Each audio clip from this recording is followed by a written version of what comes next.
Cash লেনদেন এখন প্রায় অতীত।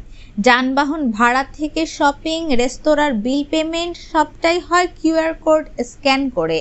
কারণ একটাই, এতে ঝক্কি অনেক কম। কিন্তু পরিশ্রম কমাতে গিয়ে বহু মানুষ প্রতিদিন প্রতারকদের ফাঁদে পড়ছেন। পেমেন্ট করতে গিয়ে দেখছেন মুহূর্তেই ফাঁকা হয়ে যাচ্ছে অ্যাকাউন্ট। চলুন জেনে নেওয়া যাক কিভাবে এড়াবেন এই সমস্যাগুলো। বড় অঙ্ক শুধু নয়, বর্তমানে সামান্য ৫-১০ টাকাও লেনদেন করা হয় কিউআর কোড স্ক্যান করে। আর এখানেই লুকিয়ে আছে বিপদ। সে কারণেই বলা হচ্ছে কিউআর কোড স্ক্যান না করে চেষ্টা করতে হবে মোবাইল নম্বর বা ইউপিআই আইডিতে পেমেন্ট করার। তা অপেক্ষাকৃত বেশি সুরক্ষিত। আপনি যে অ্যাকাউন্ট থেকে সর্বত্র অনলাইন পেমেন্ট করেন, চেষ্টা করুন সেখানে কম টাকা রাখতে, সর্বোচ্চ ৫,০০০ টাকা। ফলে সতর্কতা সত্ত্বেও কোনোভাবে প্রতারকদের ফাঁদে পড়লেও বেশি টাকা হারাতে হবে না।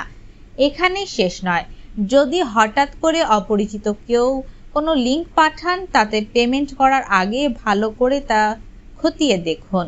প্রতারকদের ক্ষেত্রে অধিকাংশ ক্ষেত্রেই লিংকে বিভিন্ন রকম বানান ভুল থাকে। ফলে অপরিচিত কারো পাঠানো লিংকে পেমেন্ট করার আগে একটু সতর্ক হলেই বাঁচতে পারেন জালিয়াতির হাত থেকে।